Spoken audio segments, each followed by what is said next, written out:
Welcome to the show. I'm Sergeant Richard Lloyd, Public Information Officer for the Santa Rosa County Sheriff's Office. I want to welcome Doug Bringmans, Captain for Santa Rosa. How are you, sir? How are you, Rich? I'm doing wonderful. I see you typed up some nifty pages of stuff that I don't know what we're going to talk about, but it'll be good. That's our script, sir.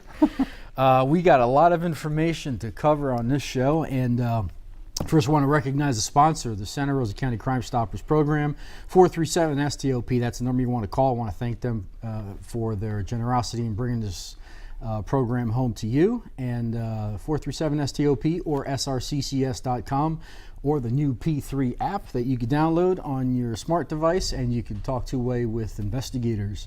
So let's get started. We had some questions, and one of the hot topics that we've had recently in calls for service to the Sheriff's Office, drones. That's one of the new things. It's becoming more prevalent as we get calls about it. You'll see it more and more. For us, it hadn't been that big of a deal yet, but it's slowly starting to become more common to have the calls about drones. Do you have one? No. They're pretty cool. I can barely drive a car, much less fly a drone. So when to call us? We've had a lot of complaints, some interesting calls, but it's becoming more and more popular, especially now that the prices for these drones have been decreasing. So we're seeing more. And the one thing that's interesting about drones is they're considered aircraft under FAA regulations. So first and foremost is you cannot shoot them out of the sky. That is something that is actually against the law. You don't want to do that. So there's FAA rules that are in place when you do fly a drone. There's basically several different laws in reference to that, which just came out, I think it was August 28th of last year. So there are regulations. You could either be a hobbyist or you could be a commercial pilot for UAS, which is another name for drones. And all those rules are basically, just in a nutshell, if you're going to fly as a hobbyist, which most people do, is you have to stay below 400 feet, have to have it within sight, fly away from other aircraft, never fly over groups of people, stay away from stadiums, sporting events, never fly near emergency response efforts, such as fires or crime scenes such as that. Never fly under the influence, be aware of airspace requirements, and make sure you register if your drone is over 0.55 pounds. So that's just over half a pound. You got to make sure you register with the FAA. So those are the requirements. And I wonder if you can get a DUI. Flying a drone with a drone. You're operating basically some sort of vehicle. Yeah, well, as soon as it takes off, it's under FAA regulations, so it would be a FAA law. But once it lands, it's governed under us. Correct. So once it reaches the ground, it falls under Sheriff's Office jurisdictions. But above and the ground, if you go to like a football game or something like that, and you see somebody operating a drone inside the stadium, they have to have permission to do that, because you're not supposed to be anywhere near a sporting event. I think an hour before, an hour after a sporting event, you cannot come within a certain distance of a sporting event, period, with a drone. There's actually Florida statutes that address that specific item as well. So make sure that you're very familiar with all the laws pertaining to drones, because if you're not and you interact with somebody from the Sheriff's Office, you're liable to find yourself in some kind of trouble, whether it's civil or even criminal. Sure. And there are a lot of stalking and harassment laws which cover the use of drones, especially if you're going to follow somebody or peer into their windows. Correct. Or look over somebody's because privacy some of these drones have some very sophisticated cameras, and they can hover over your house basically and start zooming in on everything that goes on in your backyard, and you have a certain expectation of privacy in your backyard. You do. And most of the rules generally apply to the recording, not as much as the flying, but it's the recording that you use the equipment for. And drones are still relatively new as far as the FAA, and laws are being developed constantly. So we're still on the lookout for them, and we're updating law enforcement, and FAA is giving us information. But there's a lot of local operators that you need to be aware of. For example, WEAR now has one. Real estate agents use them a lot. Commercial photographers, the military. We get a lot of calls in the south end of the county reference to the military. The military drones are flying everywhere. Because they operate a lot of them. And some of the drones, I know you're used to seeing a big square drone with 4 propellers and everything on it, but actually some of the drones that the military uses are about the size of a phone, with a range of about a mile and an operating time of about 15 to 20 minutes. I mean, they're very tiny. Yeah. We also have civilian hobbyists, which are the ones that you buy Correct. at the stores, and law enforcement. We are in the process of getting ours up and running. And one of the questions that we had received, or I'm sure people are curious, is why does law enforcement need one? And the simple answer to that is there's a lot of applications for law enforcement, such as search and rescue. Right now, we don't have an aircraft, and generally when we do, we have to call over to Walton County. Fish and Wildlife. Fish and Wildlife. Their helo sits in Milton, I believe. And on occasion, we've used Walton in Right. other areas. Any type of emergency situation, for example, such as a SWAT call out or something. But the drone gives us a different aspect of how we can look at something. Now we have to operate within certain confines of the law just as well as civilians do when it comes to using a drone, whether it's inside the Fourth Amendment to execute search warrants or anything like that. We still have to abide by certain laws to make sure that we don't violate anybody's rights when we use a drone. And Florida statute actually is mostly related to law enforcement. Correct. It's mostly related to what we can and can't do, and we have to abide by it. And there's stuff in there pertains to civilian use of drones, and it's going to get enforced. And I'm sure it's going to get tighter and tighter as far as the laws goes as time goes on. Yeah. We also could use it for crime scene photography. If we Correct. have some kind of a crime scene, we need to take aerial photos. Natural disasters. If we have a hurricane or a tornado that hits an area, we could certainly use that. Something like a train derailment, which we've had over in the Milton area. And when we had the toxic chemicals or potential of toxic chemicals, so we could have flown that over. Correct. And not expose humans to the toxic elements. So it's got a ton of potential, a lot of different things that we could be using it for, and that's basically why we're heading in that direction. It's a new tool that brings a new dimension to law enforcement, but it also brings a new dimension to how people are going to either use it properly or abuse it to where it gets them in trouble. Absolutely. So speaking of new dimensions, we got a new piece of equipment at Sheriff's Office. Have you I seen know. I have seen it. It's pretty interesting.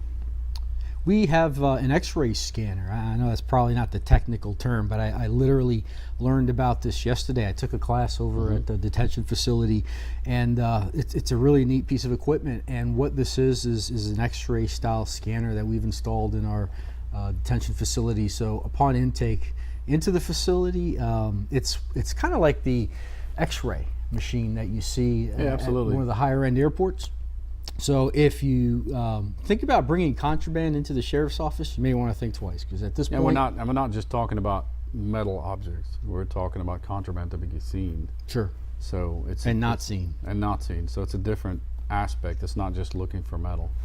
It's looking for everything. It's looking for everything that you're not supposed to have on you in a correctional facility.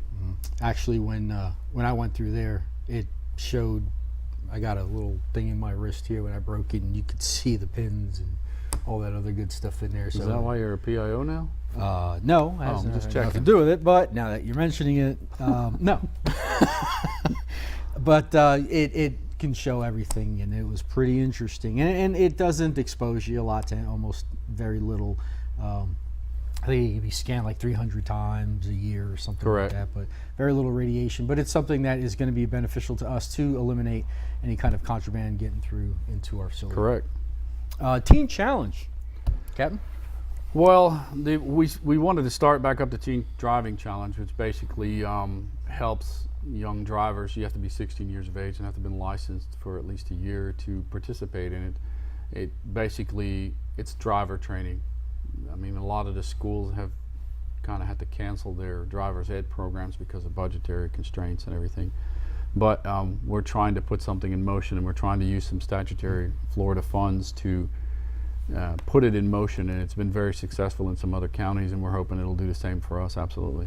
Yep. And if you go to our website, santarosasheriff.org, under the programs tab, you'll see the Teen Challenge button there, and you could register as long as you're between 16 and 19. You have a license for at least 6 months. You can go ahead and register, and I would hurry because we're filling up pretty quick. We're filling up pretty quick, actually. And it's a great way to learn how to drive, especially when you're a young driver like that. Get some good experience and learn from licensed emergency response Correct. drivers. So let's take a quick commercial break. We'll come back with our guest, Yes. and we'll see you in just a moment. They say that crime doesn't pay. Well, that's just not true. Santa Rosa Crime Stoppers will give you up to $3,000 for information that leads to an arrest or indictment. Contact Crime Stoppers with information and you can receive a cash reward. All calls are completely and always anonymous, so you'll never have to worry about any retribution. Santa Rosa Crime Stoppers. We take the bad guys off the street and put the money in your pocket. Call 437-STOP. And welcome back. I want to recognize the sponsor for the show, the Santa Rosa County Crime Stopper Program, 437-STOP. I want to continue with our tradition to bring the Santa Rosa County Sheriff's Office home to you and recognize our guest for our show. This is Deputy Danny Parks with the Traffic Unit. Welcome, sir. How you doing, Sarge? Thank you. Awesome. I am doing really good, and thanks for coming. We've had a lot of questions submitted through our website. Under the Contact Us section, there's a little spot under there that you can leave questions and ask us, and we answer them on our show. And we had some traffic questions, and we wanted to bring Danny along and ask him some stuff. Okay. So tell us a little bit about yourself. I've been at the Sheriff's Office since 2003. Current assignment is going to be the Traffic Division. Worked patrol before that. I've been in traffic now for about 3 years or so, and I'm enjoying it. I enjoy my time on there. That is a cool job. It is. It's a lot of fun. A lot of fun. That is a really cool job. So you've been with the Traffic Unit for what, 3 years you said? Approximately, yes. So we've got a lot of things going on now with the Traffic Unit, and I think one of the biggest ones has got to be the Click It or Ticket program. Tell us a little bit about that. Right now across the state of Florida, we're doing the Click It or Ticket campaign to where if you're not wearing your seatbelt, you're going to get it, stopped, and you will catch a citation for that, which is here in Santa Rosa County is a $116 ticket. We just want to make sure people wearing their safety belts and their seat belts and their child restraints, just because of the fact that hopefully give yourself a chance to survive an accident or have minimal injuries from it. But you definitely want to wear your seat belt and stuff, and that goes through until the 4th of June. And this is an initiative that's put on by the Law Enforcement Liaison. Yeah. And it's a great organization. It runs nationwide. I think it starts through NHTSA and then comes down through Florida Department of Transportation and through the liaison's office, and then it gets built up. I think Monday we have the Hands Across the Border, which starts at the Alabama rest area on 110 and it comes into our county. That way it basically shows that as well Alabama as Florida is committed to the Click It or Ticket and Hands Across the Border campaigns. Awesome. Correct. So let's answer some questions that we've received, and you have an interesting perspective because you drive an unmarked vehicle, so you see things totally from a different vantage point. So when we talk about expiration, one of the most common questions is, when does vehicle registration expire? On most vehicles, if it's going to be a car, some type of automobile, it's going to expire on your birthday at midnight. If it's normally under 5,000 pounds. If it's over 5,000 pounds gross weight, it's going to expire on the actual December 31st of that midnight time frame. Again, just remember that when it's your birthday, it's going to expire at midnight, whether it be your driver's license or your automobile, which is under 5,000 gross weight. And again, if it's a truck over 5,000 pounds, it's December 31st at midnight. And that should be probably a commercial vehicle at that point. Or even the standard trucks that are quad cabs, larger sized trucks, yes. Or if you register a vehicle under a business, then it expires usually at the end of the month rather than at the birthday. Yeah, if it's a business, yes. So one of the other things is, why does the driver's license get suspended for insurance purposes? Like, what's the correlation? A lot of times what will happen is somebody will drop their insurance or let it lapse, and when you cancel that policy in the state of Florida, what happens is an insurance company will notify the state saying this person no longer has insurance on their motor vehicle, suspend their driver's license. And then what the state does is they'll send out notifications to you saying, hey, you better come show us proof of insurance or current insurance. If not, your license will be suspended. So if I have insurance company A and I want to switch to insurance company B, correct, you're telling me that I should get insurance company B first before I cancel insurance? You want to make sure there's no lapse. Yeah, you want to make sure there's no lapse in the actual policy. So where hopefully you have the current insurance, you get your new policy, and they'll notify the state of Florida. Hopefully, there's sometimes we're human, there are some errors, but you don't want to give a break, because what will happen is that your old insurance will say, hey, this person no longer has insurance, and by the time you get your new policy, there's a break in time there. And if there is, you could have your license suspended. Well, and It if could. you go and get new insurance like I just did, I switched to a different company. When I went to pay the new policy, I had them print me a copy and proof of the policy, and I carried it to the driver's the license DMV. office and put it on the file, Correct. just in case the company forgot. Just a So are you still responsible for insurance if you sell your car and you keep the tag? What it is that the way Florida does it is if you have a tag listed in your name, you're required to have insurance on that tag per se if it's a vehicle. What you need to do is if you sell the car is no longer working, you scrap it, whatever it might be, is go down to the actual DMV, turn that tag in, and actually get a receipt for that tag. And then, of course, when you go back later on to get a new vehicle, you just have that receipt. They'll actually give you another tag. It's just a voucher for it. But It reduces the cost instead of. you're not buying a new one again. Now, if you get after 5 or 7 years of having the same tag, they give you a new tag. Yeah. When you go in to get a new tag, they'll tell you can keep your old one. They just scrap it. purge you it from the They system, purge it yeah. from the system. But if you have a tag that you actually had on your vehicle, you sell the vehicle, you need to go turn it in for your receipt. So that your next vehicle, you save yourself a lot of money on registration and you don't get your insurance. Right, and you can fill out a Problems. form at the DMV saying you sold that vehicle, and that VIN number won't hopefully show up on your name listed as saying this person has a vehicle, therefore they have to have insurance on it because they have a tag in their name also. So if you buy a new car, let's say your birthday is March, and you buy a car in January, how does that work as far as registration and what you need to be aware of so you're not caught by surprise? Again, if you buy a car, they only prorate that tag until your birthday. So they won't go a year and something around. It will go for, if you do buy a car in January, your birthday is in March, it's only going to last for those couple months. So you're going to have to renew your tag when it comes up. But just remember, it's only good for 1 year from your birthday. So again, if you trade that car and get a new car, just remember that it's going to be prorated to your birthday. So don't forget to look at your decal or your registration and see when it expires. You come across it, I see it all the time. and what happens? A lot of times they'll just tell me, hey, I forgot, I didn't realize it. I'll give them a warning. If it seems legit, I got one yesterday, hers expired in February 2016, but she just forgot about it. Yeah. She got a ticket. So here's another one. Is digital proof of insurance allowed? It is in the state of Florida. Explain it. If somebody has a phone and it allows them to pull up their application for the insurance, let's say Progressive or whatever, insurance company you have, a lot of times I see is that people have a hard time pulling that app up and they can't get their password to work and so forth and so on. Just remember, in the state of Florida, you're required to show proof of insurance upon demand. If you can't pull that up, technically at the time, it's in a violation. You could receive a citation for it, but then again, just take it down to the clerk's office when you're able to and show proof of it. It's a $10 dismissal. But just remember, it's got to be shown upon demand at that point in time. But it is allowed. Digital copies of your insurance cards are allowed. And most importantly, is just make sure you have your paperwork. Readily available. Make sure you have your license, your registration, and some proof of insurance on you when we ask you for Required it. by law.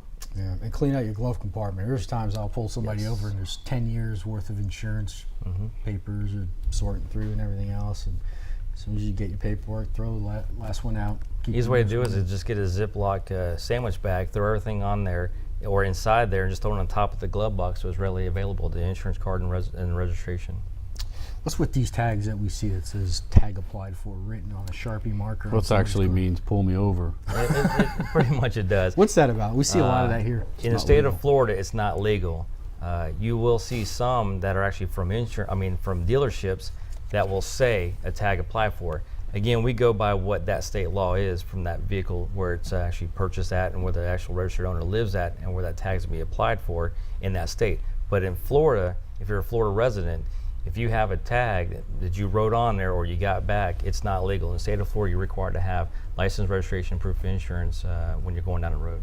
So if you're from Florida and you see this and you think you can do it and get away with it, guess what?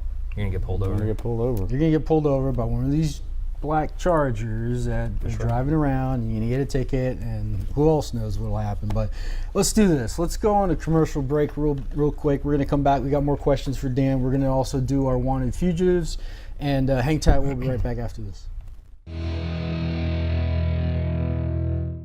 They say that crime doesn't pay. Well, that's just not true. Santa Rosa Crime Stoppers will give you up to $3,000 for information that leads to an arrest or indictment. Contact Crime Stoppers with information and you can receive a cash reward. All calls are completely and always anonymous, so you'll never have to worry about any retribution. Santa Rosa Crime Stoppers. We take the bad guys off the street and put the money in your pocket. Call 437-STOP. And welcome back. Want to recognize our sponsor, the Santa Rosa County Crime Stoppers program, 437-STOP. That's the number you want to call if you know any of these wanted fugitives we're about to go over. So, Captain, are you ready? I am ready. This is our favorite part of the show. So first up is going to be Joshua Lee Bragg. He's a white male, 28 years of age, 5 foot 10 inch tall, brown hair, brown eyes, and he has an active warrant for grand theft of a firearm and grand theft. Our next subject is Jason Michael Williams. He's a white male, 33 years of age, 6 foot tall, 170 pounds, brown hair, hazel eyes, and he's wanted for fraud or false owner of info pawned items and grand theft. And next up is Beth Marie Wintle. She's a white female, 36 years of age, 5 foot 4 inch tall, brown hair, brown eyes, and she has an active warrant for cruelty towards a child and battery. The next subject is Andrew Michael Velasquez. He's a Hispanic male, 25 years of age, 5 foot 7, 170 pounds, black hair, and hazel eyes. He's wanted for failure to appear on a burglary and a petty theft. Next up is Bronson Von Savakul. He's a white male, 35 years of age, 6 foot 1 inch tall, brown hair, green eyes. Active warrant for violation of probation, domestic violence by strangulation. Next one is Denise Patterson. She's a black female, 51 years of age, 5 foot 5, 135 pounds, black hair, brown eyes, and she is wanted for aggravated assault with a deadly weapon without the intent to kill and battery. Next up is Joseph Earl Lord. He's a white male, 41 years of age, 6 foot 1 inch tall, gray hair, hazel eyes. Active warrant for a violation of probation and grand theft. The next subject is Lily Mae Elliott. She's an Asian female, 39 years of age, 5 foot tall, 130 pounds, black hair, brown eyes, and she's wanted for violation of probation, possession of a controlled substance, and possession of drug paraphernalia. And next is April Barnhill Dunsford. White female, 38 years of age, 5 foot 4 inch tall, brown hair, green eyes, active warrant for possession of controlled substance without a prescription. And our last contestant is Jesse Aaron Cooley. He's a white male, 31 years of age, 6 foot 1, 180 pounds, blonde hair and blue eyes, and wanted for failure to appear on a grand theft of a motor vehicle knowingly operating while driving with a suspended license. And this show is pre-recorded. These warrants are active as of June 1st. And if you have any information or references any of these individuals, what's the number to call, Kevin? 437-STOP. That's right. You can get a reward of up to $3,000. And I know what I can do with $3,000 right now. What'd you do, Dan? Pay some bills off. Pay some bills, Kevin. I just bought my kid a ticket for a vacation to Europe. I can refund myself. There you go. There you go. Awesome. Let's continue with Deputy Parks and some traffic related questions. So we talked about the pen that says tag applied for, but let's talk about the most dangerous intersections in Santa Rosa County and why. Let's talk first about Pace. What's the most dangerous intersection in Pace and why? I would say a large number of accidents are at Westminster Field Road and Highway 90. I think a lot has to do with the fact that a lot of people don't want to stop at the red light before they turn to go westbound from Westminster Field Road on 90, and the cars traveling down the road, unfortunately, are speeding, a lot of them. So a lot of times they'll pull out in front of everybody, and there's a lot of accidents at Westminster Field Road and Highway 90. But it's got one of the highest, in my opinion, intersections for accidents based upon the way it's set up. How about Milton?